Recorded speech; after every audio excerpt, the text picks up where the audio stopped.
I'm not willing to dignify George Bush, George Will, and Robert Fripp's um, pernicious habit of gleefully promoting their take on reality as a land-stake and ideological estate involving a line in the sand over which they hallucinate weapons of mass destruction and project words on a high school letter that aren't there to prove that virginity is rape.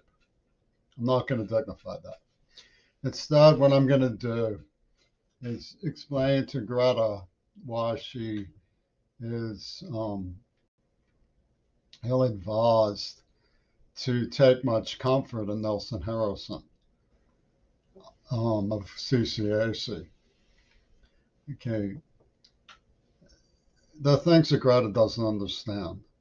Her generation, whether it's generation millennial or generation Z, this isn't just the Greta. This is the people who don't really remember the civil rights movement and what our culture was before what it is now. These are people who weren't present and conscious when George Bush, his cronies, called Russia more menacing for taking down the Berlin Wall, which, after being asked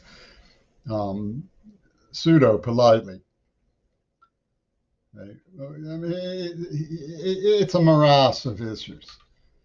So let me walk you through the problem of the claim, for example, that by Eben Nauer, who has a higher brand of sexual integration than I have ever been able to achieve, um, that I was a hater, that my letter to Leslie was hate incarnate because I dated her for 2 years and was heartbroken when she rejected me over an experimental neuroplasm that she was laughing behind my back about with Schulman and Wattenmaker and my deafness and so on. I hate that proves I'm a hater. That I left her alone. That I argued her right to leave me. That I honored and drew a line in the sand against violence. I was a hater for this. And the imaginary, and they coined the term bulwarker about me, pigeonholed about me, burning girls' arms gangrenous to bring them back to reality. And they call it an experience park. Mr. Rogers' Neighborhood was a real experience park. Burning girls' arms gangrenous like kung fu. And the Licky Chops faithful in UW dialectical one to have some more of this here. And you have the assurance of Nelson Harrison that queerball's tears at the beautiful Martin Luther King mural are white hypocrisy.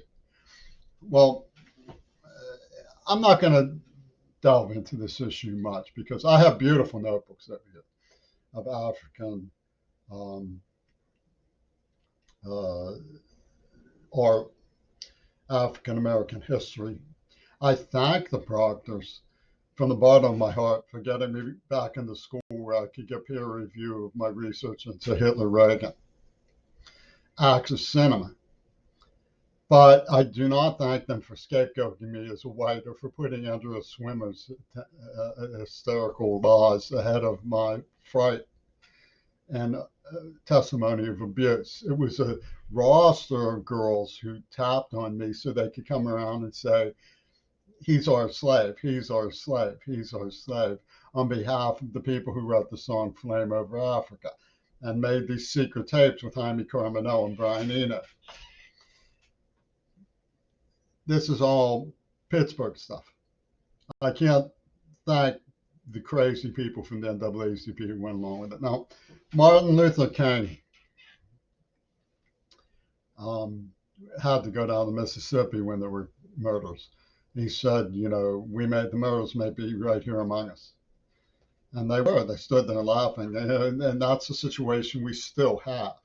We have to go out amongst the people, the German movie Wolfgang Stout's Murderers Among Us it's as true today as it was when Martin Luther King was around. People were at risk. And they have on high an oligarch system that's a zodiac killer. You can see it from the box they built around me. So we're dealing with the criminally insane. That's that simple. So then they want the lip service that they pay the criminally insane to translate into geopolitical therapy. Well, it's ridiculous.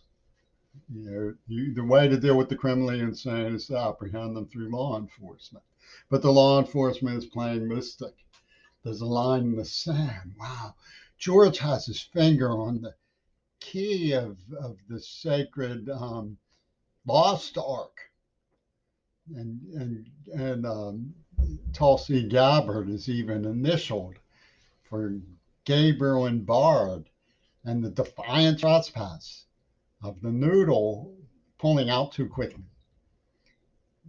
Oh, it's Gordon, thank God. TG, thank God it's Neva Pornographic Attorneys just having fun with Martin Edelman of Wells Fargo, who knew Leslie and used to say, don't stop, don't stop, don't stop, don't stop. Oh, and they had her attorney who said it wouldn't have been right, said there's a difference between no and no. This is the Pitt's psychology through the whole thing. And I just simply said, for virginity proves that I was never going to force myself on a woman who was coy. And that's just me. And they have committed with, dragging the air with her claws, And they have this woman who dated Donald Gordon saying, "Oh, the thunder and heat is what's all, rape the word." We made this song, me and one of the girls from the Jewish community, as a lampoon. And they said, "Oh, what did you say?" So you have this neurological argument that they were ploying, they were doing like this with, because they wanted some feedback from the neurotransmitter. And Oswald the Lucky Rabbit gets the carrot line in the sand for the ideology of the farce. So, okay, so we know all that. Now, what I wanted to talk to you about was, why don't I work on my beautiful notebooks? Well, because of this stuff. I'm not going to pretend that Jesse Jackson and Dexter King didn't go along with torturing me on behalf of the people who tortured me, because they did. It's insane. It's Pete and Gabriel, but it's the truth. That's what really happened. So instead, what I'll do is tell you what I saw of the civil rights movement. Robert Kennedy was killed, and I remember several days of mourning, waiting for the word, because we figured he must be dying.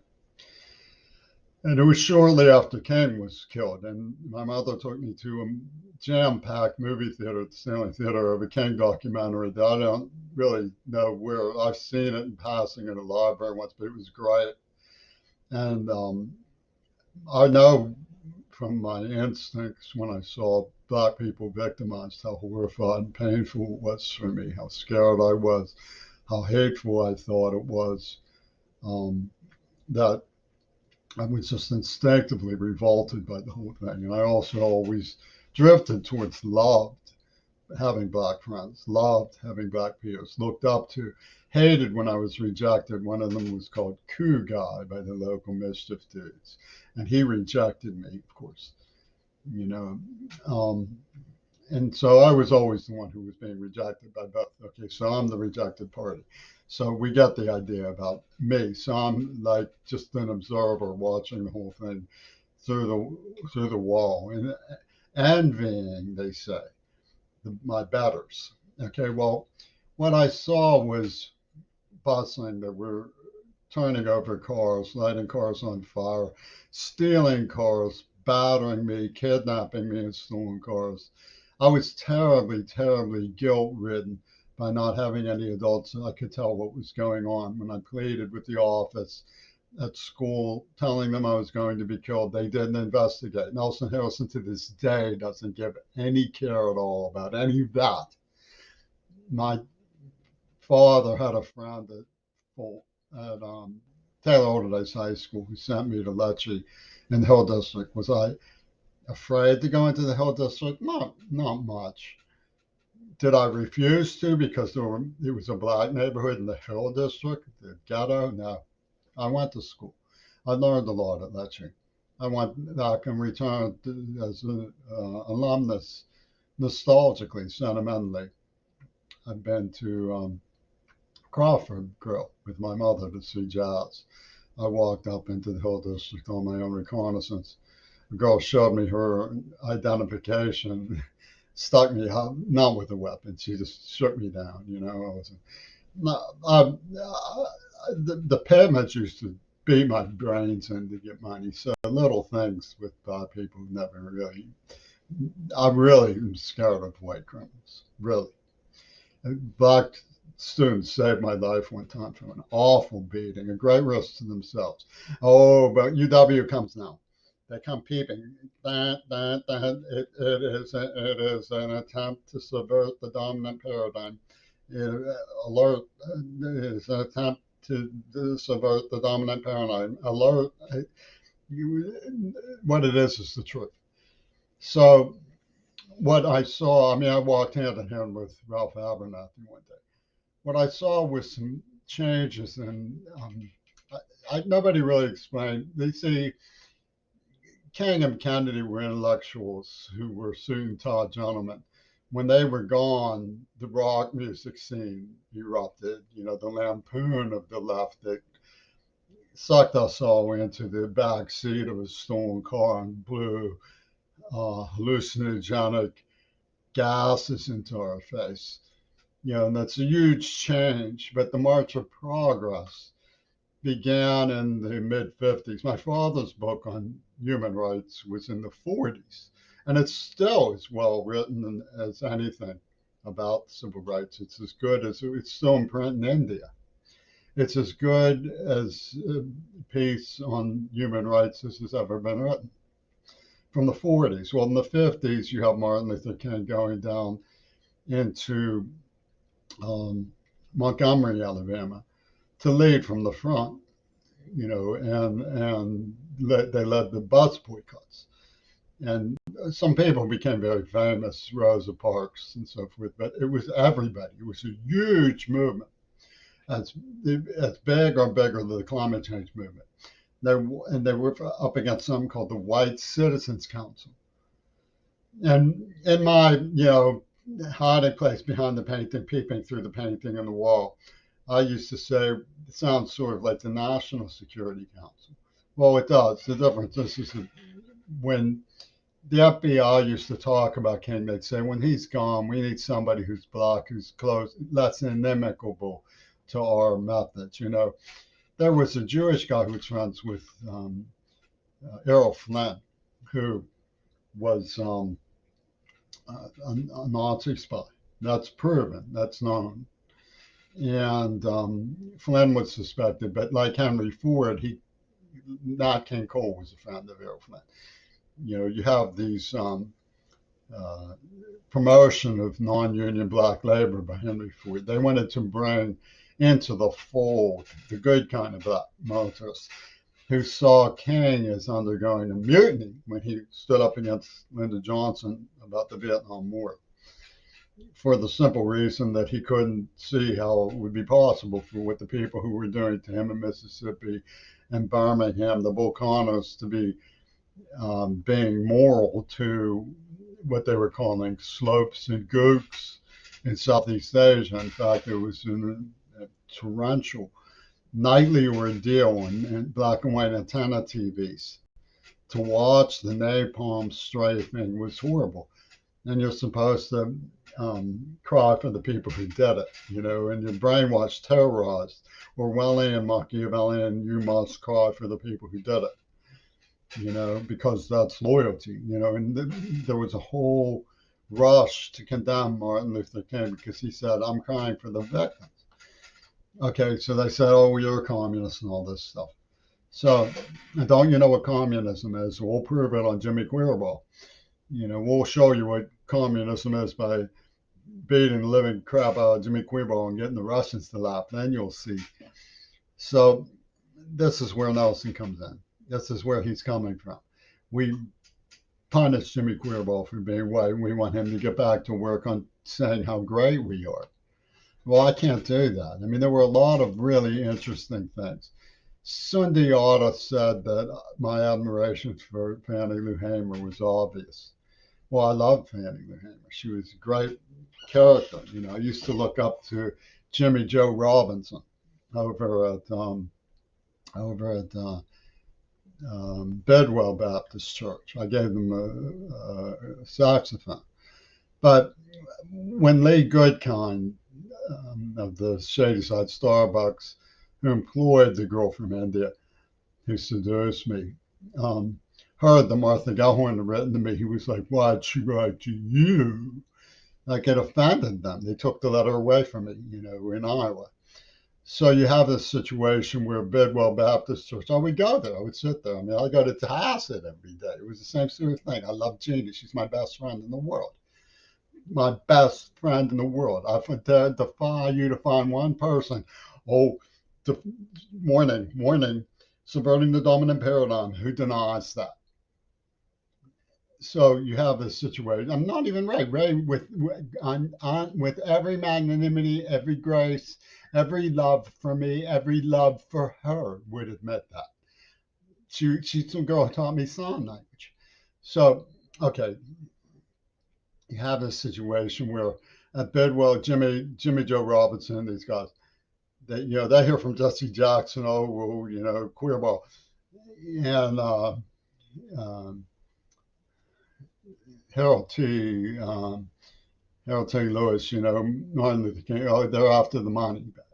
He's trying to out harness Vince Irene and the Green Party by getting attention. He wants attention to himself. Do you wonder why they were locking me in a house from the inside with a Klansman who nearly killed me as a child? He may yet, Reagan said when I said I was afraid he was going to kill me. He said, I may yet. Well, it's true that what they did to me may yet kill me. Well, okay, so they locked me in the house from the inside with this Klansman. Oh, wow, that's neat. You should forgive him at this place called Leslie Park. Well, these are Warhol people. Warhol got shot by one of them. And you want me to march in time with people who tortured me for reporting being tortured. Why would I want attention? Why would I go to the Penn News? Well, for one thing, I had something to offer. If you read my articles, some of them are intelligently conceived. I was deaf, so I couldn't go to school. Nobody taught me sign language in those days. I was working hard at the Fall Medical Library. I could have kept that job. I wasn't fired. I resigned. And was partly over because my mother depicted me as afraid of AIDS. I was concerned. And what the hell is going on? And they were considered left-wing screwball comedy. People made fun of the whole thing. I talked about children being killed in Central America, and they were like, oh, they were defending Iran-Contra. I don't want to get into Iran-Contra much, but it was a Foucaultian network with Oliver North to sell weapons to people bombing Marines in Lebanon so they could mine Nicaraguan harbors in violation of Congress. The communists in Congress wanted to, Bill Clinton learned his lesson. He started expanding NATO, so we don't need to worry about the communists in Congress anymore. But the questions were relatively serious ones. I was doing my level best to address them. It wasn't just getting attention, but why would I want to get attention, right? I didn't put the Poswar Kojiki in the paper. I should have, but I sent it to him. I sent it to Penis. I sent it to Louis Laughlin, gave it to him by way of Minglewen. And so they all knew, they could see Ronnie and Casper were the names of the men who tortured me. And they obviously knew I didn't know about it. Oh, wow. So instead of saying, find out what happened to him, get him into psychiatric care so he's not afraid to tell us, he's not afraid of them, they said, find those guys in the bar and tell them the queerball has been snitching on them. And Penis Gabriel comes saying, Amnesty International will protect you. And listen, we won't let them be violent to you. Did they not let them be violent to Circe? And what was the motive in being violent to Circe? What was the motive? And because I dislike being tortured, kidnapped, and gassed at the instigation of the Jewish community. Therefore, I am to blame for hatred and violence against the Jews. What? That makes sense in their connected dots. That's why they say connected dots, because they're the ones connecting the dots. For the leapfrog oligarch zodiac killer, if then, if Queerball doesn't like this, then we will signify it by a sacrificial symbol. This is Carnegie Mellon University at its worst. And that's how they operate through the whole thing. I've done nothing but try to get. Why would I try to get attention? You must be quiet. Why would I try to get attention? You must be quiet. Why would I try to offer a different political scenario than the one that they're parading? You must be quiet. And they say, you're pushy. You want your views heard. You're pushy because you want facts. What's that, Thorls? You want facts. What was that again, Thorls? Has nothing. I've been alone for 30 years. I haven't gone out taking sex. For the first 10 years after Rosa left me, one girl wanted to make love to me and complained because I was on psychiatric medicine and couldn't get an erection. It had nothing to do with my looking for sex. And for a couple of those years after I got off the the medicine, I could even get a natural erection for a while. For about 3 years when I was in salary, I didn't ask one single girl out, not one. And of course, the girls who sort of were checked me out found out from proximity to me that I had lost my manhood to an intelligence community that was saying if or else. If you do not comply with taking this drug, something might happen. And I warned Seattle Central they're going to murder somebody, and they did. Even though I complied, it wasn't enough that Queerball could still get an erection. He can't anymore, right? It wasn't enough that he can't anymore. Somebody symbolized the sacred penny. Oh, is that what happened? Somebody symbolized sacred penny, so they rip and murder her. Oh, neat. And this is my doing because I scribbled heed venge in peripheral and sent it to Larry Crest. So therefore, they must rip and murder an innocent bystander. They must. This is their mentality. This is what they think is the civil rights movement. They think it's acting out the wizardry of the ancestors from the sacred African passions of being ancestrally wronged. And who are the voodoo priestesses? Well, um, people like Trumpington, who's sacred, the honorary, the African warrior. You know, you have Teresa Hines monitoring everything for little. Well, I get to get even for my husband. What did I have to do with her husband? I had absolutely. Let me explain something. They've been playing murder ball for a long time, and one of the murder balls was, I believe, and Nelson Harrison also believes, was Senator John Hines. Okay, they locked up his landing gear. Now, what does that have to do with me? I'll tell you what it has to do with me.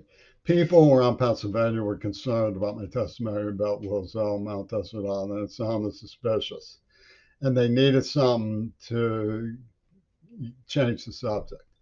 Now, was that in my interest? No, it was not in my interest. That's what led to Durigato stepping out. I, Siciliani Vespers at Heinz Hall. I'm the walrus. And she went, Vespers was like Casper's. So the guy who locked me in the house from the inside and tortured me is going to run off with the girl. And there's a line, I guess life is rough in the letters about jealousy, you know. So this is this was why the Japanese woman got third place because AIDS was World War III and it's over and done with. And now we're in four, right? So the fourth dimensional intelligence system is something I've talked about too, distraction and abstraction. But it's a real case of lunacy from Carnegie Mellon University. It's really disturbing. And what it has to do with, making nice, like Ralph Abernathy tried to tell himself that Reagan was okay. I didn't. I wasn't like, ha ha ha ha, hi, Ronnie. Guess what Queerwell's up to? I wasn't doing that. And, maybe I doubt Ralph Abernathy was either. He was a lovely, beautiful human being. There was such a thing as a beloved community movement. I'm not saying there wasn't, but the people who have become riotously criminal can't, in my book, plead the beloved community.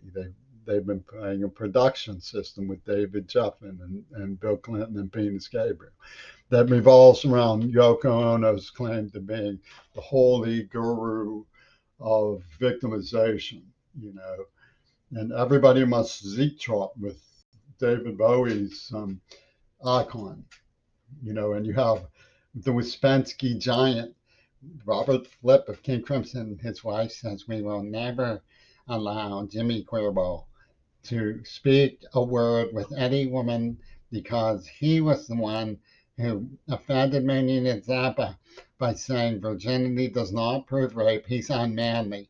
And that's what we do to unmanly people. We make it so that they have no manhood. He was unmanly, so he gets no manhood. And that's the way it's going to be. And we have a genocide warrant against these loser types that spans the astral plane. Mm-hmm. And this is called Just Because stories, like The Hitchhiker's Guide to the Galaxy. Mm-hmm. And so we're supposed to cooperate with selling the myth of the civil rights movement while they get away with this bizarre Just Because story. I'm not into it. Don't blame me for not being into it. It's ridiculous. It's a cock and bull story. If Pitt and CMU were disciplined professional people, what they would have said was, excuse me, Jimmy, you just said, yeah, sure, tied up and put you with a carrot. I would have said, yeah, well, I'm tired. Where did that come from, though? That's a sentence. Where did it come from? I would have said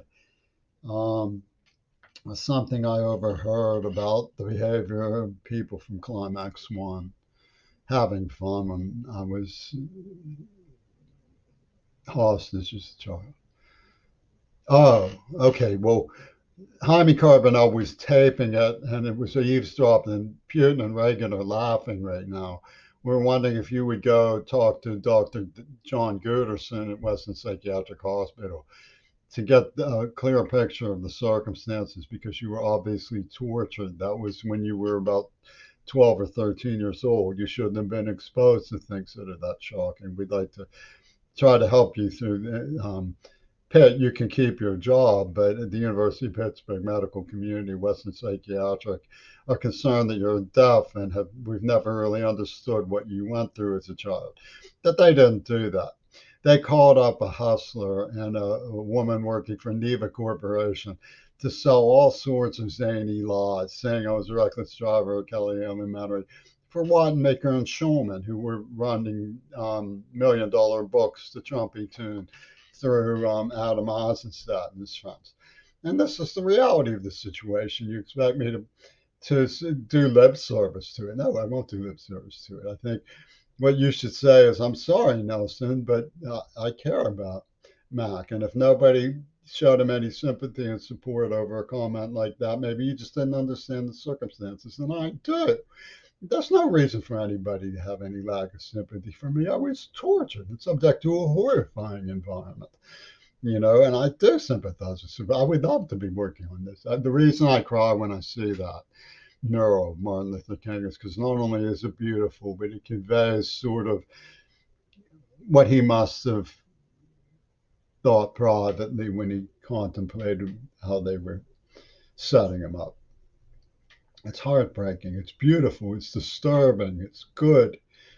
I'm proud of the artist who painted that. It has insight, but it's also extremely painful for me to see it. It's extremely painful.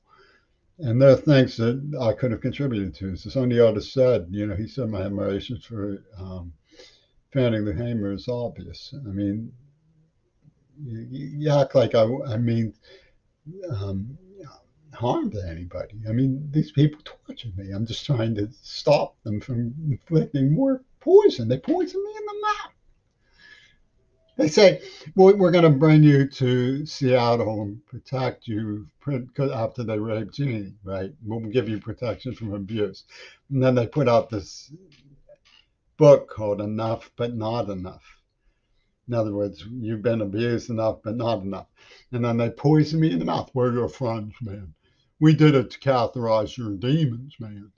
We did it to incubate the Cornell biological linkage computer. And this twisted absurdity came out of Carnegie Mellon University and the University of Pittsburgh and gets all sorts of reinforcement from places like Columbia. And it's berserk. How can anybody amend themselves to it? And they say, oh, well, because you're a hater. Why am I a hater? The girl said no, and I said, okay. And I cried when she rejected me. How does that make me a hater? It's absurd. It's the most absurd line in the sand anybody's ever. I'm going to put a line in the sand, and if you don't cross it, I'm going to come and get you, boy. It's absurd. Mr. Bush, that's all we say, Mr. Bush.